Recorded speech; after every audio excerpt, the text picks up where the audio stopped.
All right. Welcome, everybody, to this episode of FinServ Tech Oracles. I'm Johna Johnson here with my oracular colleague, Jerry Murphy, to share our thoughts on technology for FinServ firms. Jerry, you wanted to talk today about the recent major Microsoft outage. Let's start with the basics. What actually happened? Yeah, it's surprising that I didn't really see a ton on this in the news. You think it would have been major because on the 25th of November, they had a massive outage. That is, by masses, I mean it affected 98% of their 100 million plus users. What specifically happened is incredibly vague. When you look at Microsoft's site and any reporters are going out there, what we hear is there's an error related to a software upgrade that impacted everything, email, collaboration, and so in a nutshell, they were doing a software update. That software update basically boxed up most of the stuff in the Outlook, Exchange 365 infrastructure. So for all that stuff that people are using, everything stopped working. Yes, basically. So, I guess it's kind of a stupid question, but what's the impact of this to business? Clearly, the thing is, they're losing, you'd think a main mode of communication, but if you think about not just communication that is like you and me talking via video or talking audio, communication is also things like email and text, right? So if you think about all your communications, the huge impact is you don't just lose one mode of communication, but in the case of if your business is relying on Microsoft for everything, you're kind of losing all your modes of communication. It's all your eggs in one basket, as it were. Exactly. Yeah. Well, and I would have to weigh in. I know I have been accused of being an anti-Microsoft bigot, and all I can say is I just look at the data. I'm sorry, this is major outage number 2 in 2024 alone that involved Microsoft. Microsoft successfully dodged the bullet when it came to the CrowdStrike issue, but quite frankly, the issue with Microsoft was that it had an incredibly ungraceful fail to an attempted update there. That's a Microsoft flaw. Yes, CrowdStrike was the proximate cause, but the root cause is that Microsoft crashed and burned at that update. And here we have another one. So, I think your main point, Jerry, seems to be, hey, don't put all your eggs in one basket, have a backup. I think I'd go further and say, guys, if you're still using Microsoft, ask yourself why.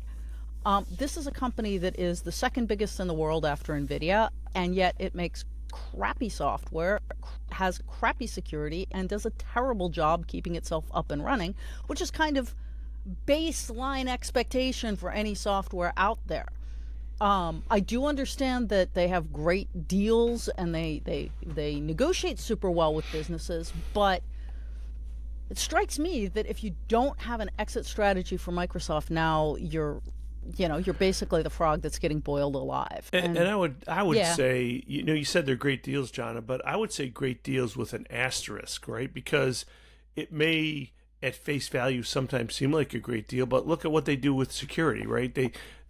You have a function that works that you like that's safe from a third-party software, and then they'll disable it, or they'll then have buggy software, and then you'll have to get another security feature from them to mitigate the problems they have in their software, and then they'll change it where you have to continually upgrade to bigger and bigger and more complicated versions to get the security that you had with another third-party product in a simpler version. So well, exactly. And Jerry, what you're talking about, for anyone who's going, what the hell is he nattering on about? It's the E3 to E5 upgrade, where they actually took out integrations that existed in E3 and said, in order to get them back, you have to upgrade to E5.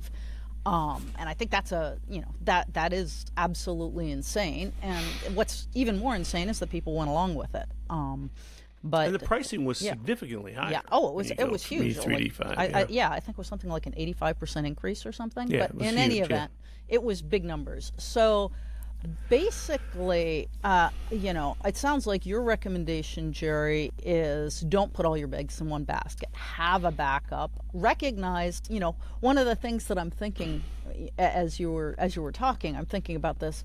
Gosh, all those PBXs that have been sitting there, made reliable, where people have slaved for years to make these things as reliable as possible, are just sitting there unused because nobody ever actually makes a phone call anymore. Right. And again, it's I don't want to say it's not that we should be Luddites and say don't accept new technology. That's not the point. My point is review your infrastructure. Exactly.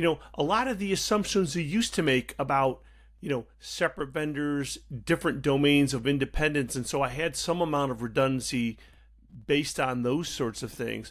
What's happened over the years is we're getting more and more of a blurring of the lines of things that used to be separate and the merging together and the owning of these things by fewer and fewer entities, which makes people much more brittle than things used to be. So I would say, in addition to rethinking your overall Microsoft strategy, just look at your infrastructure and think about, where are there places that I used to have some flexibility where I could plug different Lego blocks in there of different technologies, and where have I maybe lost those as we start to do cloudification and all these XaaS services.